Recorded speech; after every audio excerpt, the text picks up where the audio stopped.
I'm Virgie Sanchez, and I need to preface this episode with I'm very new to all of this, and I made the mistake of recording the whole episode with one microphone. So please bear with the sound, and I promise I'll get better at this. Welcome to episode 2 of Chimp Chat.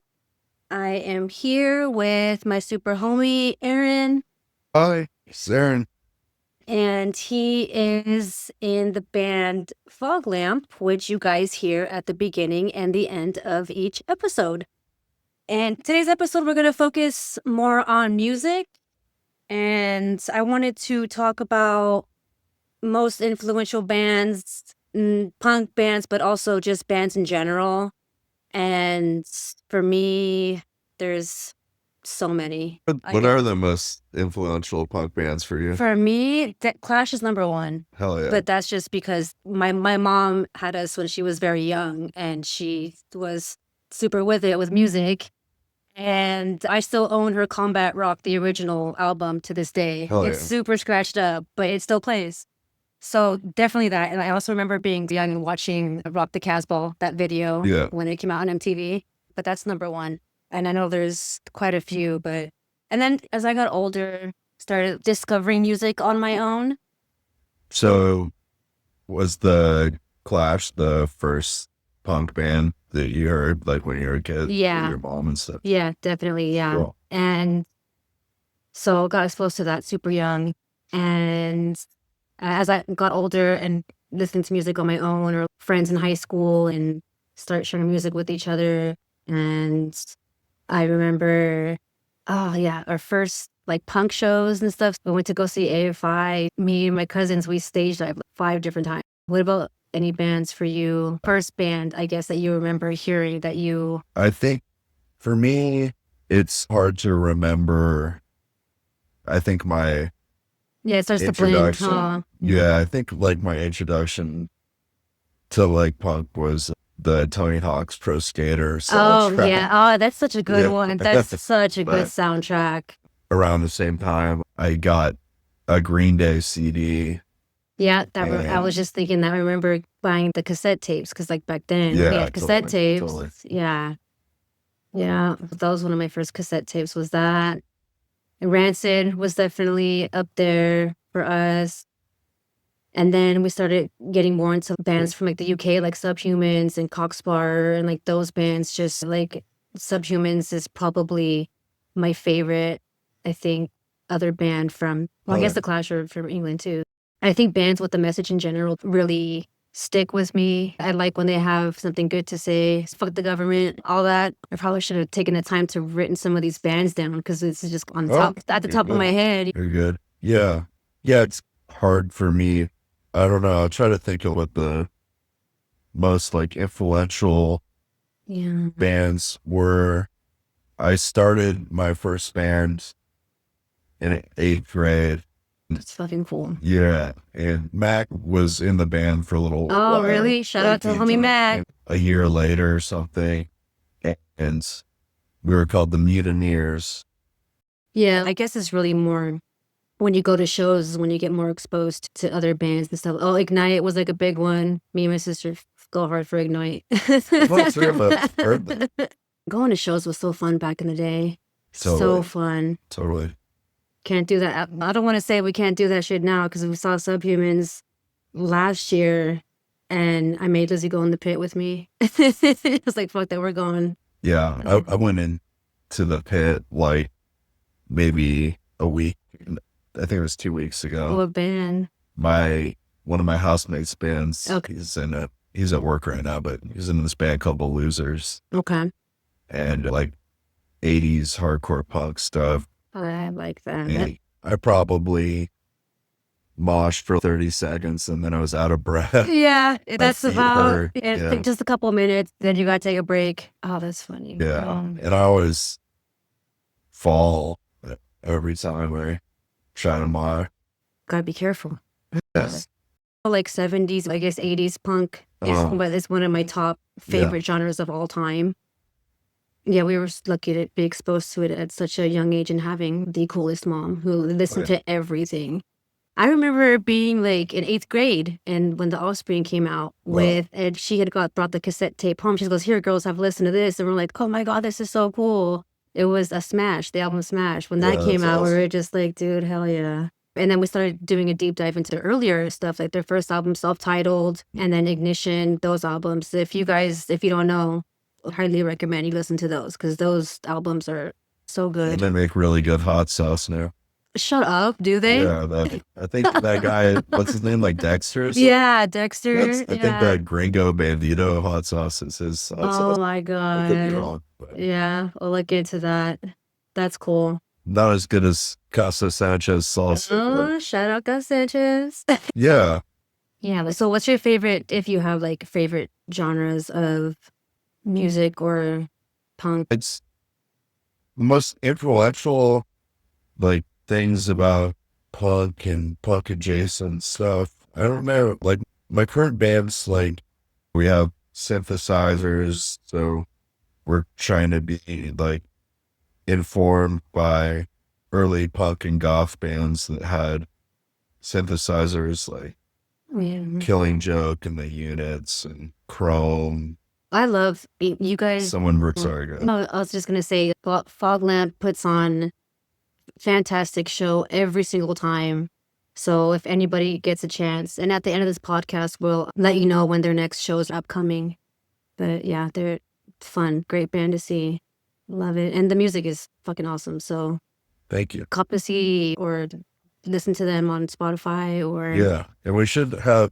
I'm hoping that we're gonna have an LP out in the next several months. I'm hoping that it's gonna get mastered like next week or something. It's already recorded, so all right, nice. Yeah, I still have a when I think I got your CD on Bandcamp, and I got it mailed to my house a while ago. It's the only my car still has a CD player, so it's the only CD that's in my car. It's hard to say if you have a favorite band. I feel like we just got lucky to grow up with it. But if you had maybe top 5, if you could top of your head. Top 5 favorite bands. Oh god, that's really punk and punk adjacent, I should say. that's It's tough, right? that's pretty tough. Yeah.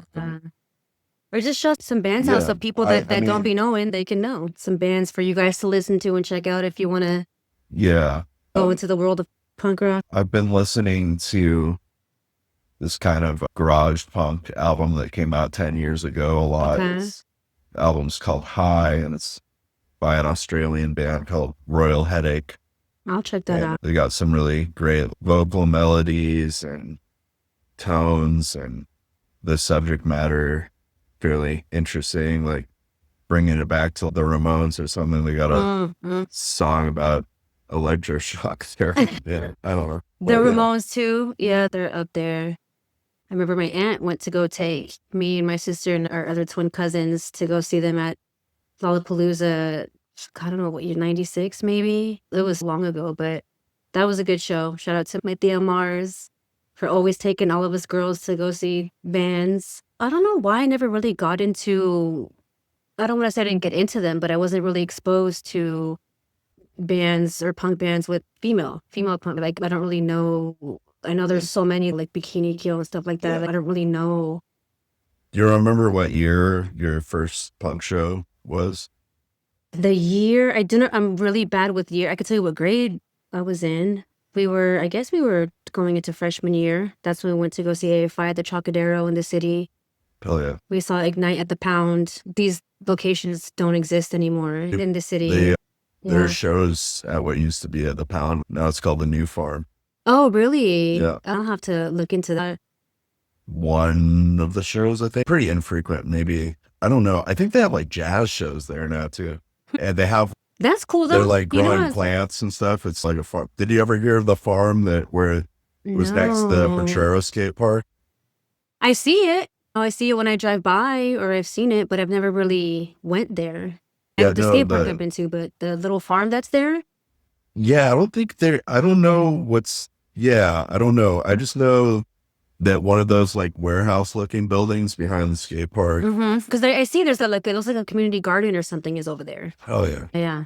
Is that what you're talking about? It might be the same thing. I'm not sure, but they're like back in the like mid 80s. it was like a community garden and like petting zoo run by like hippies, but they let like punk shows happen there all the time. Damn, how do you know about that? There's this book. It's called Give Me Something Better. You should check it out. It's like the history of Bay Area punk or whatever. Oh, that would be good. Yeah. That would be good. Speaking of books, I came across this book when I was getting my bachelor's degree. I had to pick the subject and I narrowed it down to Latino women in punk rock. The band was called Spit Boy, I think it was. Yeah, never heard of them, but the book was so good. Yeah, it I was need to read so good. Yeah, it's called Spit Boy Rule, and she was the Latina she was the drummer in the band. She talks about just how it was like to be a woman in music back then, but also all the bands they got to meet and your dream bands that you never thought you would get to open up for. Yeah. They had to choose. I think she said there was a part that she was between Subhumans and Minor Threat. And I was like, it's so fucking cool. But Hell yeah. yeah, I need to, I'm almost done with the book. It's really good. I highly recommend that. For those that like to read, like I pick up Spit Boy Rule. It's a really good book. Yeah. It seems, I don't know, I'm not really qualified, but there's a couple influential Latinas in the LA punk scene, like in the early days, Alice Bag. And I should know this. there's this band from East LA that's really cool called The Brat. And they were all Latinos and Latina frat women. And, Yeah. and I'm sure there's other. There's another one. It's escaping me right now. My sister's the one who told me about her. Let's call her. What do they call it on Who Wants to Be a Millionaire when you like? Oh, your Lifeline. Lifeline. Yeah. We're gonna call Lifeline. Hold on. We'll be right back. And we're back. My Lifeline did not pick up, but I did the old Goog's search, and the name of the girl I was looking for, her name was Tina Bell, and I never heard the band that she was in, but my sister spoke very highly of her. Bam Bam. Yeah, the band. We all gotta. Yeah, Get on that. I've only heard one song. Yeah, get on that. They might have only had a single. I don't know if they had an album. Oh, really? I'll have to look into that. Okay. I'm not sure. I think, speaking of Seattle punk or grunge or whatever you want to call it, I think there was another band from Seattle with a Latina singer called The Gits, right? But I think she was unfortunately murdered. Oh, damn. And I think I actually heard a podcast about. I should have done some research. Or just about her in general, like her life and stuff. Her murder, yeah. Oh, shit. When you find the name of that, let me know. Yeah, I don't know how to look up. Yeah, Mia Zapata. Why do I feel like that sounds familiar? I should know that. I think the murder like made headlines. It was like a pretty big deal. It was, I guess the murder was unsolved for over a decade. Damn. Yeah. Yeah. I don't know. That's crazy. Yeah, it's horrible. Totally horrible. Speaking of Seattle bands, I don't know why it took me forever to get into the Melvins. The Melvins are indeed not from Seattle. What I meant to say was Washington. My whole high school, like the name has been around. I just never ever picked up any of their albums. I've heard their songs and stuff, but never the full album. Yeah. Until some sort of recently. And I was just like, what took me so long? Their sound guy is the one that just recorded our album. Shut up. Yeah. He tours with them and does sound for them on the road. Yeah, his name is Kurt Schlegel. But yeah, the murder of the Git singer Mia Zapata was on 2 TV shows, Forensic Files and Unsolved Mysteries. Oh, wow. Maybe that's probably why, because I love to watch a lot of Forensic Files and a lot of Unsolved Mysteries, so maybe that's how I know that name, but... Yeah. Yeah. I remember it being a pretty scary story, but yeah. I'm trying to think. So, okay, we can do like a chronological thing. Yeah, good idea, man. I think in like 6th grade, I guess another band that kind of got me into punk that I feel like people have forgotten that was totally huge when I was like 10 or 11 years old was the Hives. I'm a little bit older than you, I think. Yes. But yeah, I mean, they have some good. Yeah, I think they still tour too. I remember over a decade ago, they played a free show at Yerba Buena Gardens, and I didn't go because I had to work. I wish I would have gone to that. That's cool. But I did see, this isn't influential, but I did see Dead Prez play for free at Yerba Buena Gardens. That was really fun. We saw Jurassic 5 play for free at Amoeba on Hay Street many moons ago. That was fun. Charlie Tuna was like my favorite. He came out and just was saying hi to everybody. He was being so sweet, so nice. We got a picture of him floating around somewhere too. Yeah. Super sweet guy. That we can talk about. We can get into hip hop too. We'll do that for a different day. Yeah. So I think like in 6th grade, that might be the time when I've always loved music, but maybe 6th grade was the time when it started to click for me. And this isn't punk, but I think my favorite band in 6th grade was Led Zeppelin. Oh, hell yeah. And yeah, and they're obviously one of the most popular bands of all time, but I don't really listen to them anymore. But yeah, I think that might be when I really started to dive into music. The gateway there to other stuff. And then the summer after 6th grade is when I'd heard punk. I'd heard the Tony Hawk's Pro Skater soundtrack and the Hives and Green Day. It reminds me like a lot of skate videos would have like not just the video game, but like just skate videos in general. Like a bunch of the friends that we kicked it with watched skate videos all the time, and they had really good music, like a compilation. So you're like, oh, I like that. I mean, what band is that? And then go and find that band. Yeah, I had heard punk bands. I'd heard the Hives, Green Day, the Offspring, the Tony Hawk's Pro Skater soundtrack. I don't know if I really heard much outside of that. But then the summer after 6th grade, my friends, his parents had gotten him into the Ramones and the Clash and some other bands. Yeah. And I think he might have burned me a couple of CDs or something, or just got me into it. And I went and got some CDs. Yeah. The Clash and the Ramones and stuff. Yeah. And then by the time 7th grade had started, we were just like diving really deep into like early punk. And I think in 7th grade, my favorite band was the Dead Kennedys. Oh yeah, dude. And yeah, I think one of my favorites too. In 7th grade, I got really into the Dead Kennedys. I bought all their albums. And yeah, we got super into them too. Yeah. And I don't know if it was 7th or 8th grade, but I like tried to get into collecting vinyl. I bought like a handful of records, and then I like didn't buy any more records for like several years. Me and Lizzie were lucky enough to collect or be, I guess, passed down all my mom's vinyls. So it's like we got an early start in our collection. At one point I got my dad's, but they weren't actually his. They were like, my dad sailed around the Pacific in the early 70s. So he like sold all this stuff before he did that. But I guess some point when he got back from sailing around the South Pacific or whatever, I think like in the early 90s or something, a lot of people were just like giving away their record collections. Right? Yeah. So like someone gave him their whole record collection just because they wanted to switch to CDs or cassette tapes or whatever.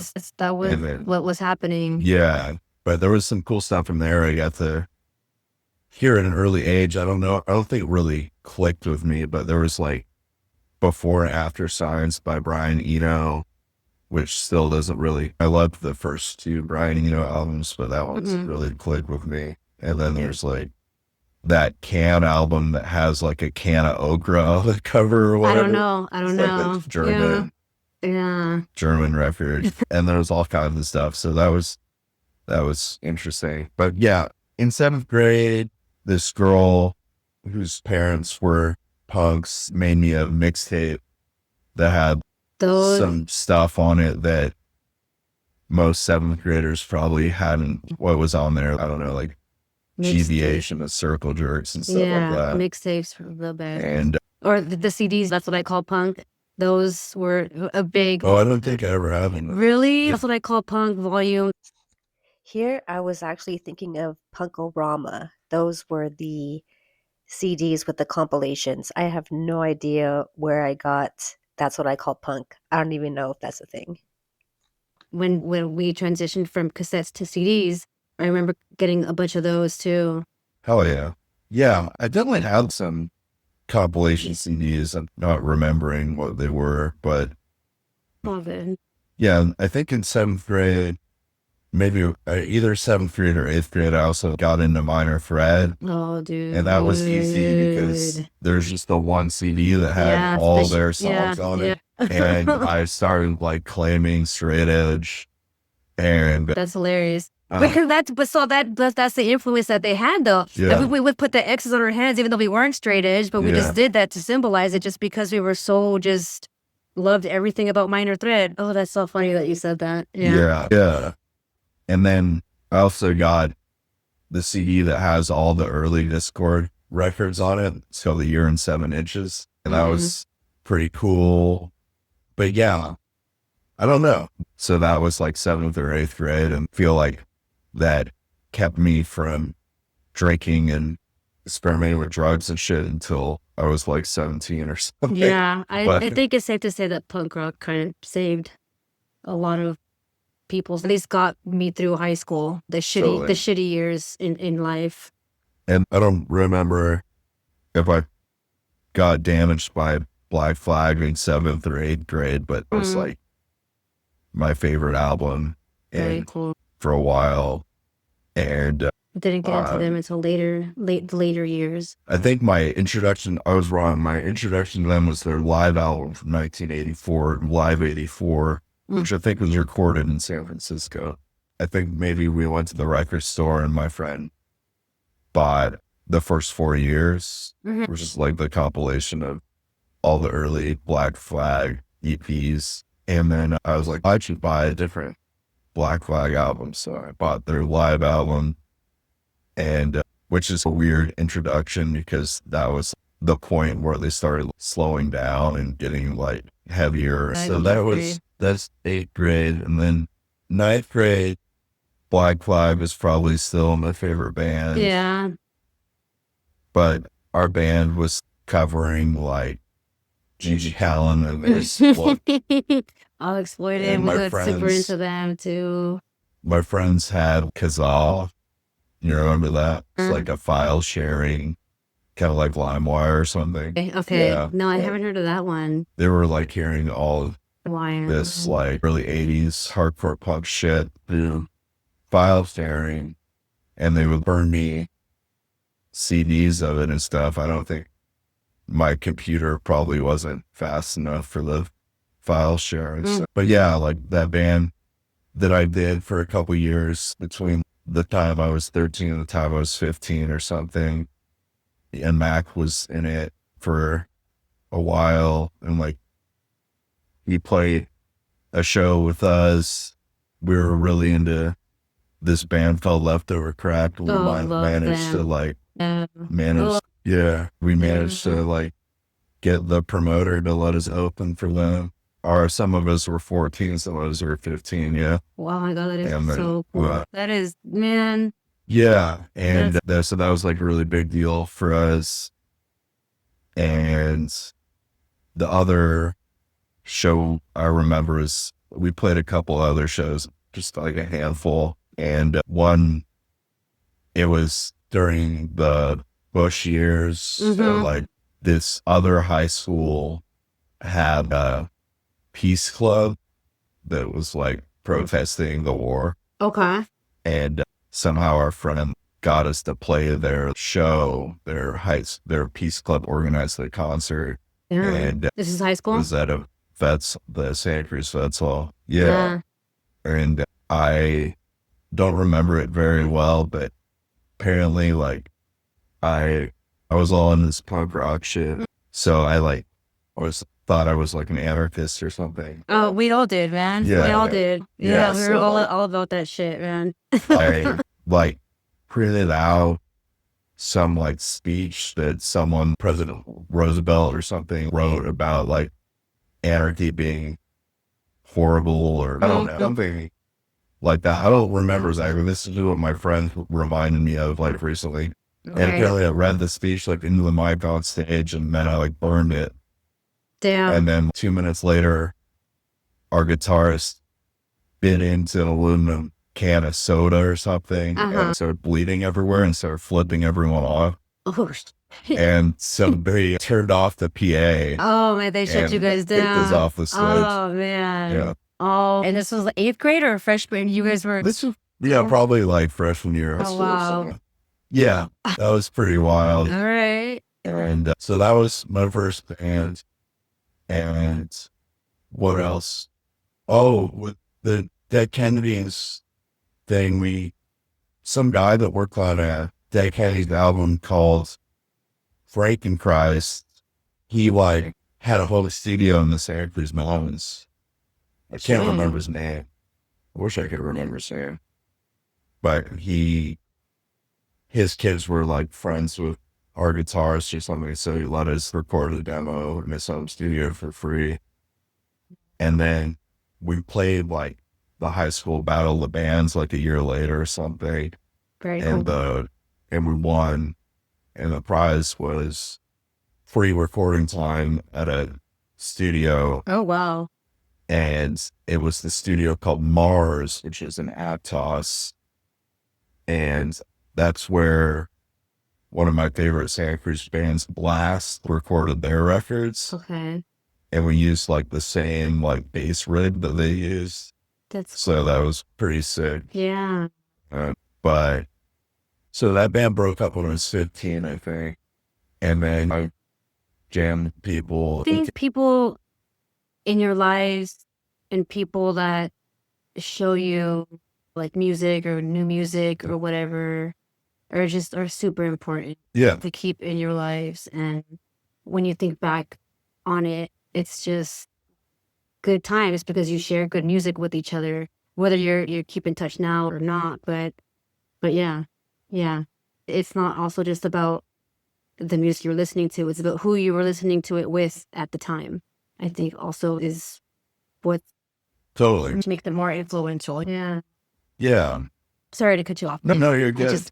I was trying to just think of what the other band that was really big for us when we were like 14, 15 was this band from Southern California called Throw Rug. Not familiar. But I think we saw them support the Circle Jerks at the Catalyst or something. And then we were like hooked on them, and we got very cool their CDs and went to see them as much as we could. And they would wear white cowboy boots. They thought that was super badass. That's punk rock, huh? Yeah. And it's good stuff. And then, there's probably a ton of like embarrassing bands that I could name off that I was into in high school. Yeah. But maybe let's. Was your when you were 15? What was your favorite band? When you were talking about the whole chronological thing, that's a good start because, as I mentioned earlier, me and Lizzie were pretty much, I'd say, born into it because my mom was young, and then like grade school, like 5th grade, 6th grade, Green Day. We went and bought like the Green Day cassette tape, and then I think that's when Dookie came out, and then we got into Rancid, and then with high school, the people that we hung out with, it was one of our friends, Matt. He's the one who introduced us to Ignite, and it just blew our minds away. For me and Lizzie, my twin, so it's like, obviously we did everything together. But yeah, and then we got super, super big into NoFX, and I think it was just more about whatever bands were playing shows, because I guess, in San Francisco, there's so many shows going on all the time. We would just, remember that sheet that would just like whatever bands are playing? List, the list. I think by the time I started going to shows, it was just on the internet. I don't know if it's still printed out. I don't know. This is all like pre-internet and stuff. And so there's these, I guess they're not kids, they're probably like 25 years old, but there's some of my friends are trying to bring that back right now. That they should. The list. They should, because I feel so lucky to have known what life was like in the before time. We had pagers and shit.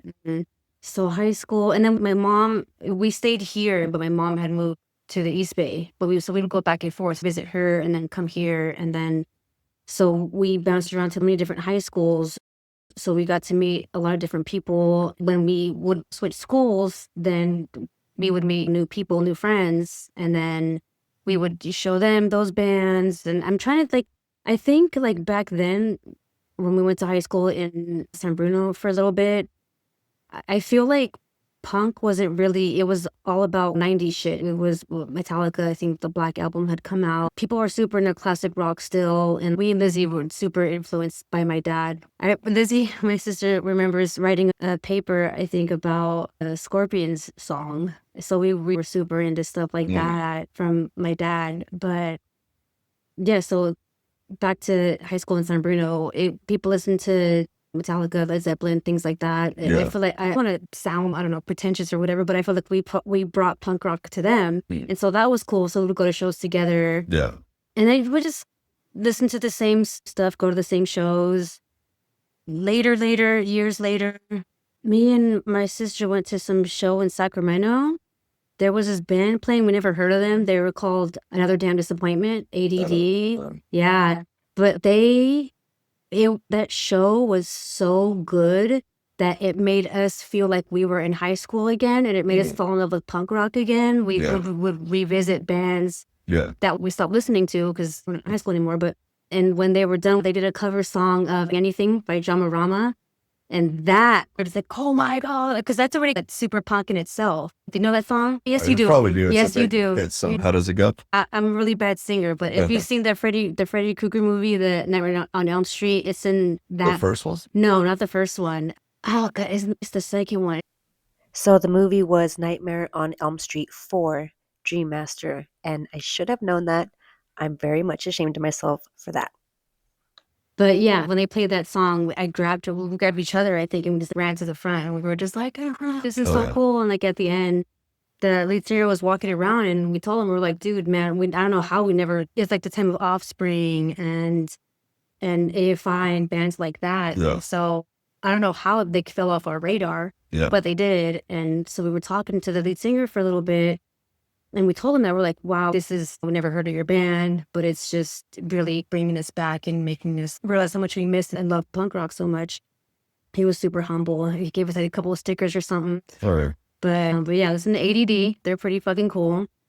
I feel like as we got older, we stopped trying to find new music or new punk bands because we can't recreate that 90s sound. So if there's any new ones, it'd be really hard to find bands that sound like what your favorite shit when you were growing up. I don't know, maybe just out of a biased opinion, if no band could ever sound like how shit sounded back then, or Yeah, I mean, it's the old lady in me. For most people, like, are most attached to the whatever they were listening to when they were like a teenager. Yeah. And they stop like taking in more new music, or at least slow down. Like I don't really like slow. That's a good way to put it. Yeah, I'd say more slow down. Yeah, for sure. I still try to go to like at least one show a week and stuff. But also, I think it's different. Maybe it's just me speaking out of my ass, but maybe it's different for people that are in bands. Like I feel like because you have that other, I don't know, outlet or. Yeah, that's great. Yeah, that's one of the great things about being in a band that's like gigging and stuff. So you can play with bands that you otherwise would never hear. Like some of them are great. But yeah, I don't know if you want to wrap it up or if you want to keep talking about influential or like favorite bands or whatever. Let's, Great. But yeah, I think I moved to SF because it seemed like there was a lot of like good punk bands back in 2007 or whatever. Yeah. And I don't know, I guess I'm glad that I moved here. And like after I moved here, living in a city where there's lots of shows going on too. Yeah. We're pretty lucky for that. Yeah. And when I was 19, I hadn't really played guitar in years. Like when I was in like 5th and 6th grade, I tried to learn guitar, but then I just put it down, gave up. Is that what you played in your band in high school? Or No, the band in high school I just sang. Oh, okay. Okay, so you've always been more of like the singer in the band. Yeah, Okay. but when I was 19, I picked the guitar back up and started a punk band called Loaded Words. And I don't really know how to describe us, but that was pretty fun. We're playing like house parties and Yeah, those are the best, going to house parties and there's just a band playing. yeah. And then that band went through like some lineup changes and we changed our name. Okay.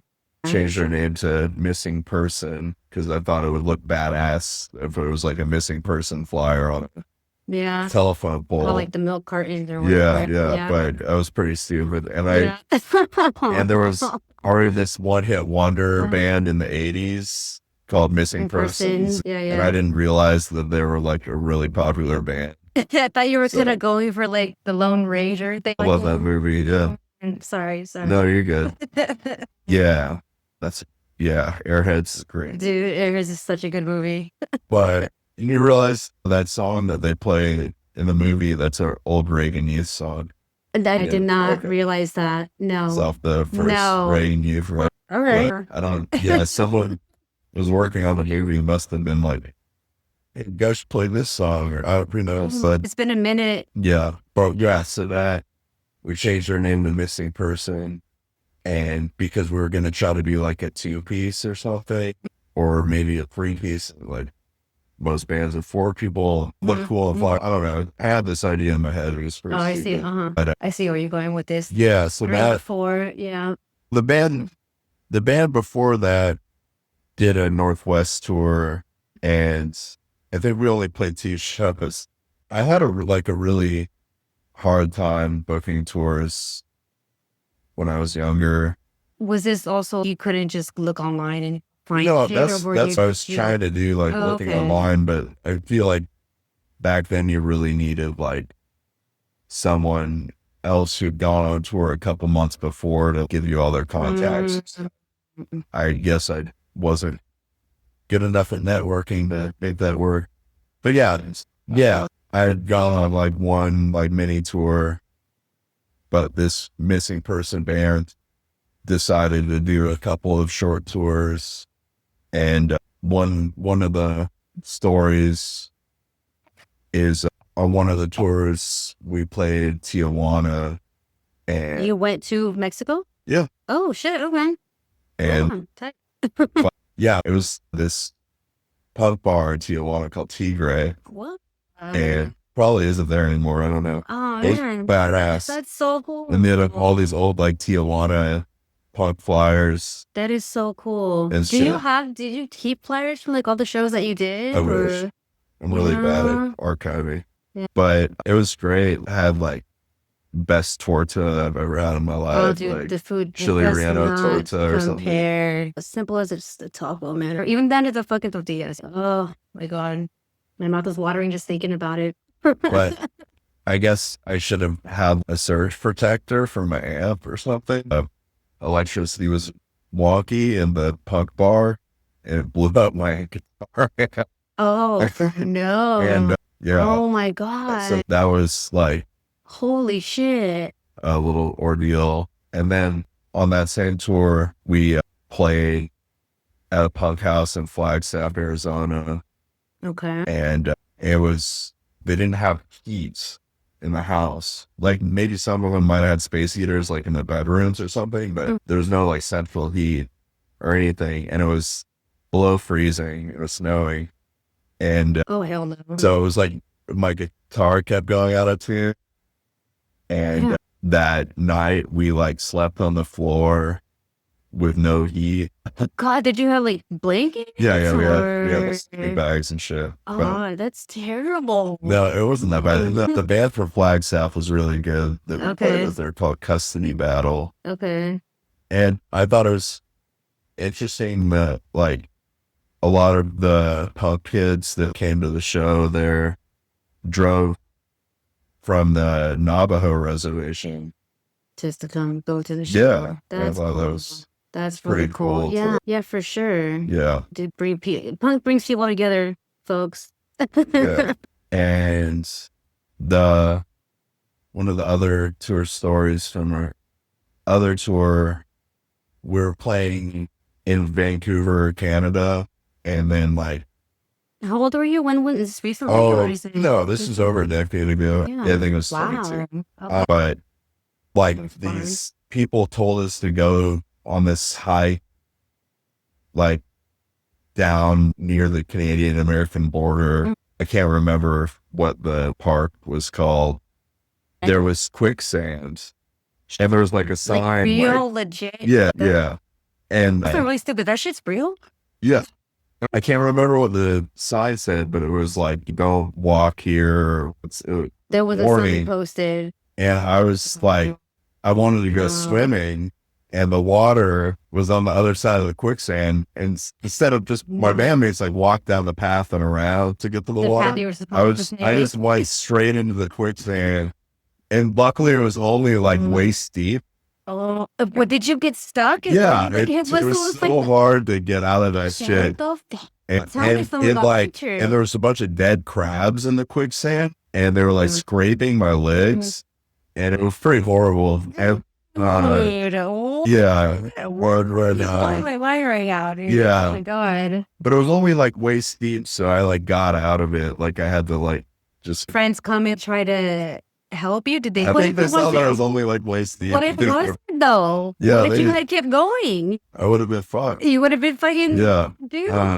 Does it? How it isn't? Were you just slowly going down, or was it fast, or was it? I don't remember how fast it was, but yeah. Tell me every hope. Give me something. And I was like wearing my shoes were like totally filthy from that. So then some kid's house, the parents were out of town. And I like they let me put my shoes like in his like washer and dryer or whatever. There's just like these fucking 20-year-olds like partying in their parents' house where the parents are out of town. And like someone sprayed me with a fire extinguisher. I remember like people like spraying each other fire extinguishers. And yeah, so that was pretty pretty wild. And then on that same tour, there was a drought in California, and we were like, got back to California because on the tour a year earlier or something, the drought wasn't as bad. So like on the way back, we went swimming in Lake Shasta. Okay. But that year, the lake was really low, and we stopped at the lake, and we started trying to drive down towards the water in the van with all the gear in the van, and the park ranger was like, oh yeah, if you want to go, we asked him where we could go swimming, and he was like, yeah, if you want to go swimming, there's this spot over here, it's called Pollution Point. And I was like, no, to the driver, I was like, no, we're not going to Pollution Point. He's fucking with us. He wants us to have a bad time. Yeah, and we almost flipped the van in the lake bed, and the gear was, the van was like tipping, and we had to like get some gear. Yeah. So those are my tour stories from over a decade ago. But holy shit. Well, I think what's out of this pod, tour stories. I wonder if I have any Foglamp tour stories. Yeah. So speaking of, so again, this is Aaron from Foglamp. And yeah, if you got any stories, now's the time. Now is the time before we plug your next shows. Oh man, these are great stories. I'll have to get the whole band next time. I guess I got a quick funny story about when Foglamp played in LA. Okay. Was this recently or when was this? Yeah, it was a year ago. Okay. We played this warehouse in LA, and everyone doing whippets on balloons, because I guess that's the thing in LA. And we were like joking about it, and my bandmates had never seen people do that before or something, and so they were taken aback. And then we're leaving to go where we rented an Airbnb that night, and we were driving to the Airbnb, and we're like, oh yeah, that's probably just all like punk shows in LA. Everybody's like doing whippets out of balloons the whole time. And we get to the gas station to fill up the gas tank of the Airbnb, and the guy gets out of his car at the pump next to us and starts doing whippets out of a balloon. Outside, it's out in the open at the gas station, dude. What? So that's just LA. It's just out there. What? Dude. Holy shit. And he was the driver? I think so. Was he a passenger? Oh, She man. was driving the car. Oh. It's probably not safe to drive in the equipments. No, But- it's not. Yeah. What? Trying to think if there's any other tour stories. Foglamp. What's the furthest you guys gone on tour? Like, Foglamp only went to Orange County and back. okay. Yeah, but we stopped along the way. Okay. Yeah. Alright. How long have you guys been together, the band? A long time. We started writing songs during the pandemic, Okay. and then we like slowly turned it into a band and started playing shows and stuff. But I think we've been playing shows. I could look it up, but No. I think it's been Yeah. like 2.5 years we've been playing shows or something. Okay. I guess after the pandemic, but you guys, very cool. And you guys are all like, were you guys like homies, like for a long time, or the Oh, band yeah. members, or?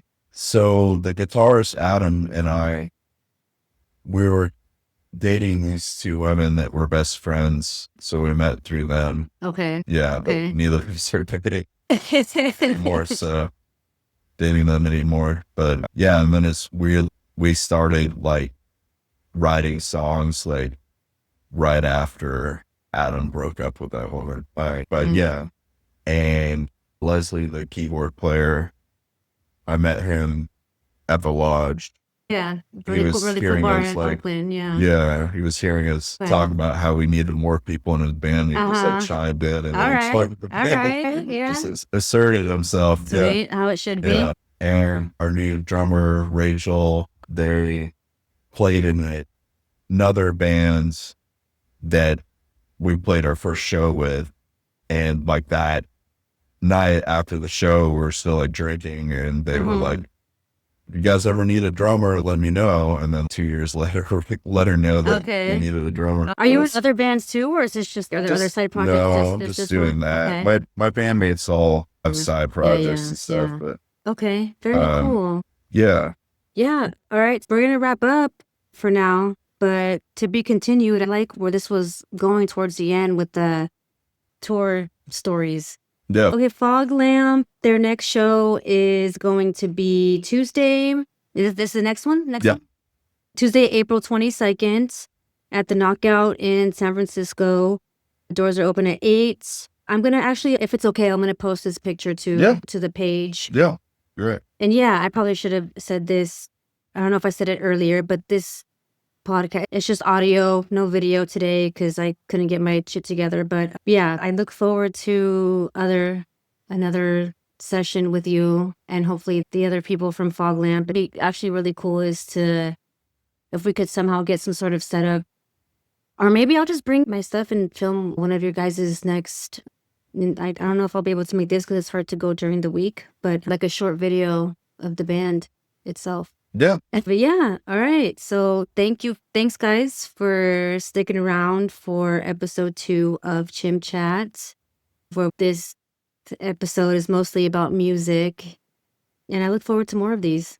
I love you. I should have asked about chimps. Yeah, because we'd be talking for another 2 hours, but it's not just chimp related. I don't know if you saw the first episode or it's very short because it's just an introductory video. I listened to it. Yeah. I also want to talk about just things that are important in my life, and punk rock is definitely one of them because it just not only brought people together, but as I was saying earlier, it's not just about the music, it's about who you're with at the time that you're listening to it. And that just, I think, sticks with us throughout the years too. It's all those memories of going to shows and just how much better things were back in my day.